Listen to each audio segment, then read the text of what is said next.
Hello students, मैं अभिषेक त्रिपाठी आपके लिए इंटीजर क्लास 6 की फाइनल क्लास लेके आया हूँ।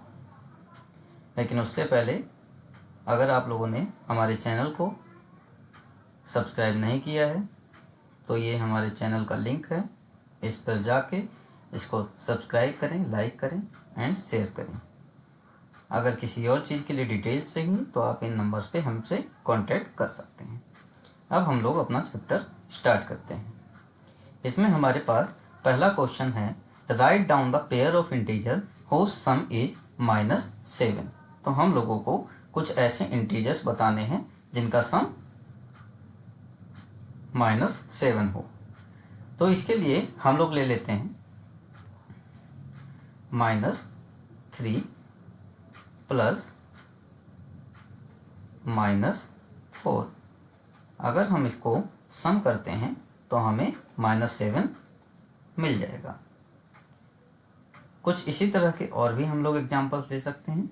For example -5 plus -2 is equals to -7। अगर हम लोग यहाँ पर क्वेश्चन देखें तो ये है ए। अब हम लोग बी का सॉल्यूशन देखते हैं।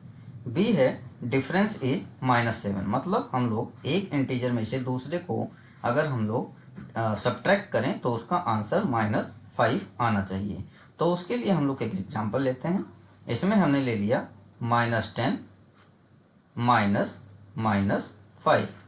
इसको सॉल्व करते हैं तो हमें प्राप्त होता है कि -10 एंड ये माइनस माइनस से मल्टीप्लाई होगा तो ये पॉजिटिव हो जाएगा, यानी कि प्लस हो जाएगा और ये 5 आ जाएगा, जो कि हमने पहले क्लास में डिस्कस किया था। अब -10 एंड +5 इसको सॉल्व करने पे हमें -5 मिल जाता है। तो इस तरीके से हमारा क्वेश्चन नंबर बी सॉल्व हो जाएगा। सी, सम इज 0। कौन से ऐसे नंबर्स या इंटीजर्स हैं जिनका सम करने पे हमें 0 मिले। तो हमने यहाँ पे ले लिया -3 एंड सम प्लस कर दिया 3। इसको सॉल्व करने पे हमें 0 मिल जाएगा। फिर इसके बाद है डिफरेंस इज 3। डिफरेंस इज 3 का मतलब होता है कौन से ऐसे इंटीजर्स के पेयर बन सकते हैं जिनका डिफरेंस यानी कि माइनस करने पे हमें 3 प्राप्त हो। तो इसके ऐसे बहुत सारे इंटीजर बन सकते हैं। For example 5 - 2 is equals to 3, 7 - 4 is equals to 3। तो इस प्रकार हम इस टाइप के क्वेश्चंस को सॉल्व कर सकते हैं। नेक्स्ट है fill in the blanks to make the statement true. हमें ये स्टेटमेंट ट्रू करने दिखाने के लिए यहाँ पर सॉल्यूशन करना है। तो हमारा पहला क्वेश्चन है इसमें, जिसमें -5 plus -8 is equals to -8 plus dash. Dash में हम लोग क्या चीज़ डालें कि इसका आंसर हमारा सॉल्यूशन बिल्कुल करेक्ट है। तो इसको सॉल्व करने पर हम लोग पाते हैं कि इसका आंसर होता है -13। अब यहाँ पे चूँकि -8 है तो जाहिर सी बात है कि हमें यहाँ पे -5 रखना पड़ेगा। तो हमारा यहाँ पर जो फिल इन द ब्लैंक्स है इसमें -5 आ जाएगा, जिससे इसका आंसर हो जाएगा -13 और ये प्रूव हो जाएगा कि ये स्टेटमेंट ट्रू है। फिर इसमें सेकेंड है क्वेश्चन, इसमें 13 प्लस -12 है और ये एक बड़े ब्रैकेट के अंदर है। अगर हम इसको सॉल्व करते हैं तो 13 ये प्लस माइनस मल्टीप्लाई होके माइनस हो जाएंगे। तो 13 - 12 इज इक्वल्स टू 13 - 12 यहाँ पर हो जाएगा सॉल्व, प्लस यहाँ पर हमारे पास फिल इन द ब्लैंक्स है इज इक्वल्स टू 13 प्लस। अब इस ब्रैकेट को अगर हम लोग सॉल्व करते हैं तो -12 प्लस -7 है। इसको सॉल्व करने पे हमें प्राप्त होगा -12 - 7। इसको सॉल्व करते हैं तो 13 - 12 इज इक्वल्स टू 1 प्लस ये हमारे पास फिल इन द ब्लैंक्स के लिए जगह, और इधर सॉल्व करते हैं तो 13 और इसको सॉल्व करते हैं अगर हम लोग तो 12 एंड 7 ये दोनों के दोनों नेगेटिव हैं, इसीलिए ये दोनों के दोनों ऐड हो जाएंगे तो -19 हो जाएगा। और -19 ये प्लस से जब मल्टीप्लाई होगा तो ये भी माइनस हो जाएगा, तो -19।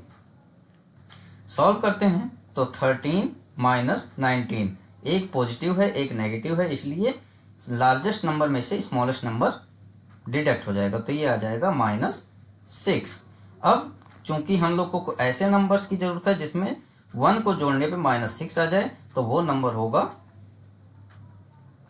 -7, क्योंकि -7 लार्जेस्ट नंबर है एंड 1 स्मॉलेस्ट नंबर है, तो लार्जेस्ट में से स्मॉलेस्ट नंबर डिडक्ट हो जाएगा, तो हमारे पास आंसर आ जाएगा -6। इस प्रकार ये स्टेटमेंट भी ट्रू हो जाता है। नेक्स्ट क्वेश्चन है हमारे पास, fill the following product, find the following product. इसमें हम लोग पहला क्वेश्चन ले लेते हैं। तो पहला क्वेश्चन है हमारे पास,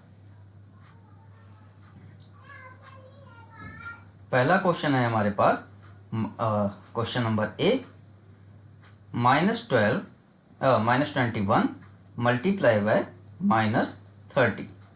क्योंकि ये दोनों के दोनों आपस में मल्टीप्लाई हो रहे हैं, तो माइनस माइनस यानी साइन हमेशा साइन के साथ ही मल्टीप्लाई होगा, तो माइनस माइनस से मल्टीप्लाई होके पॉजिटिव हो जाएगा। इसका मतलब हमारा जो आंसर है वो पॉजिटिव आएगा। अब हम लोग 21 को 30 से मल्टीप्लाई करते हैं, क्योंकि साइन आपस में मल्टीप्लाई हो चुके हैं, तो 21 0 21 और 21 3 जा 63, तो हमारा आंसर आ जाएगा 630। क्वेश्चन नंबर बी, इसको सॉल्व करते हैं तो ये आपस में मल्टीप्लाई हो रहे हैं सारे के सारे, तो हम लोग एक एक करके मल्टीप्लाई करते हैं। तो यहाँ पे -3 है एंड यहाँ पे -6 है, आपस में मल्टीप्लाई होंगे, तो ये माइनस माइनस से मल्टीप्लाई होके क्या हो जाएगा पॉजिटिव, एंड 3 6 जा 18, तो ये पॉजिटिव में 18 आ जाएगा। अब इधर हम लोग -2 को -1 से करते हैं, तो इसी प्रकार ये भी हो जाएगा -2 multiply by -1 is equal to 2, क्योंकि हम लोग किसी भी इंटीजर को 1 से या -1 से मल्टीप्लाई करते हैं तो सेम इंटीजर हमें मिल जाता है। अब यहाँ पे हो गया 18, यहाँ पे हो गया 2, अगर हम लोग इसको सॉल्व करेंगे तो ये हो जाएगा हमारा 36। इस प्रकार हमारा इसका आंसर आ जाएगा। नेक्स्ट हमारे पास क्वेश्चन है,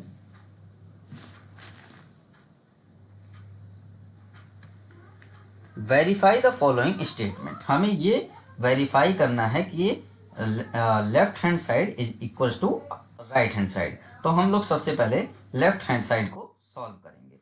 लेफ्ट हैंड साइड में हमारे पास गिवन है 18 मल्टीप्लाई बाय 7, एंड इसको हम लोग सबसे पहले बिग ब्रैकेट को सॉल्व करते हैं, तो प्लस माइनस के साथ मल्टीप्लाई होके माइनस हो जाएगा, और इसको सॉल्व करते हैं तो हमें मिल जाएगा 7 -3, तो ये हो जाएगा हमारा 18 multiply by 7 -3 is equal to 4, और इसको आपस में मल्टीप्लाई करते हैं तो हमें मिल जाएगा 72।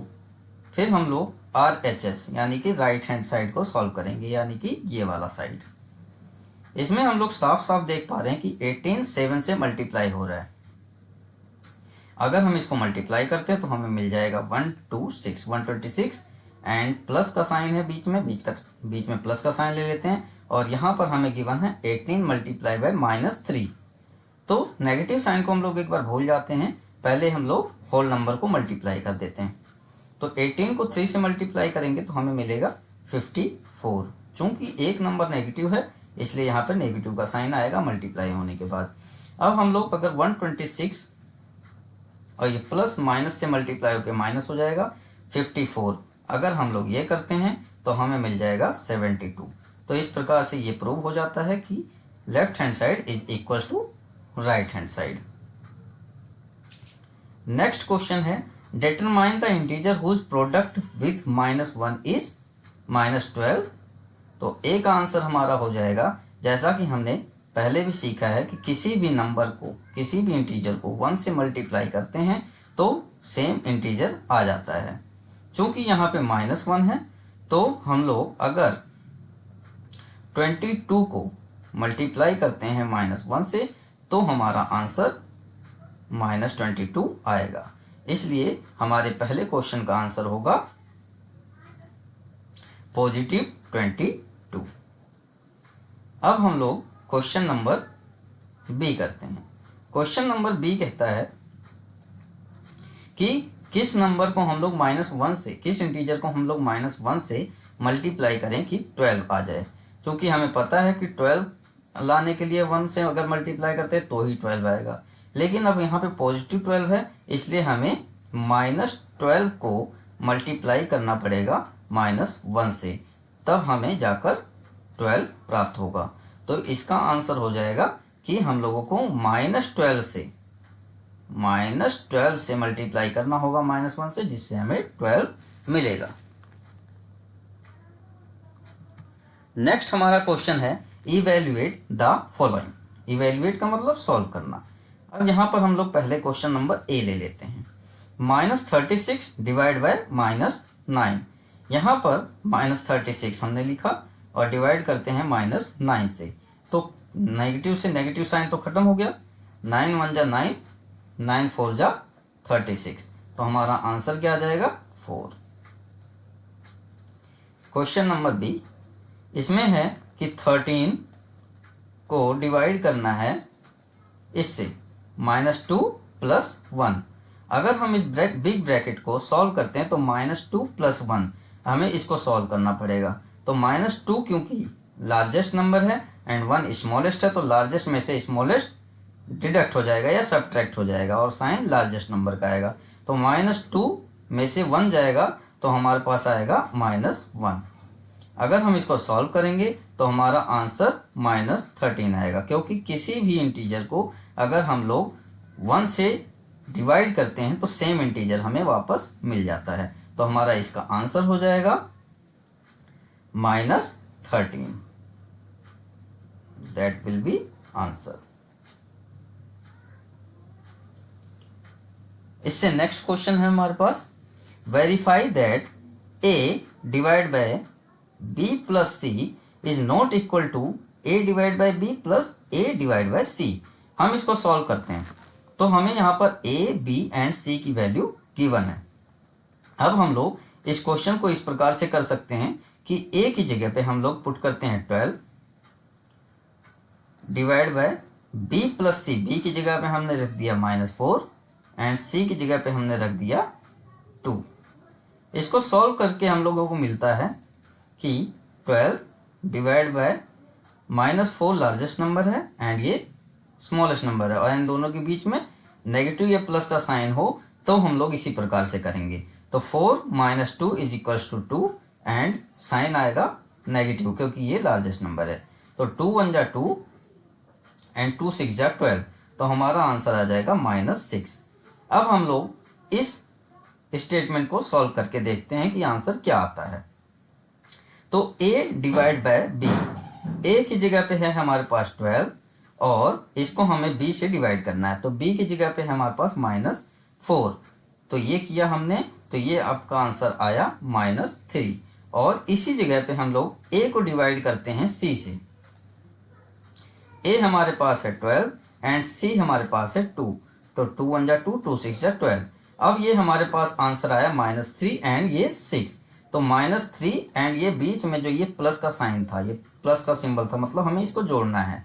तो 6 में जोड़ते हैं तो हमें प्राप्त होगा +3। तो हमें यहाँ पर देखने से ही पता चल जाता है कि ये -6 आया पहले स्टेटमेंट में एंड दूसरे स्टेटमेंट में हमारे पास 3 आया। तो इससे ये प्रूफ होता है कि ये दोनों आपस में इक्वल नहीं है। इससे नेक्स्ट क्वेश्चन देखते हैं, फिल इन द ब्लैंक्स। अब यहाँ पर किस नंबर को हम लोग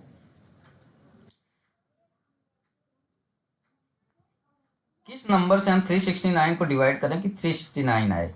तो हम जैसा कि पहले ही जानते हैं कि किसी भी नंबर को जब हम 1 से डिवाइड करते हैं तो ही सेम नंबर आता है। तो पहले का आंसर हमारा क्या हो जाएगा 1। फिर इसके बाद है -75 को हमें डिवाइड करना है, -1 आए तो हम लोग किस से डिवाइड करेंगे, तो उसके लिए हम लोगों को सेम 75 से ही डिवाइड करना पड़ेगा। फिर इसके बाद है कि हम लोग किस नंबर को 4 से डिवाइड करें कि 12 आए, -3 आए, तो उसकी जगह पे हमारे पास आ जाएगा -12। -12 को अगर हम लोग 4 से डिवाइड करते हैं तो हमें प्राप्त होगा -3। तो हम लोग आज की क्लास यहीं पर ओवर करते हैं। मिलते हैं नेक्स्ट क्लास में कुछ बड़े क्वेश्चंस के साथ। Thank you.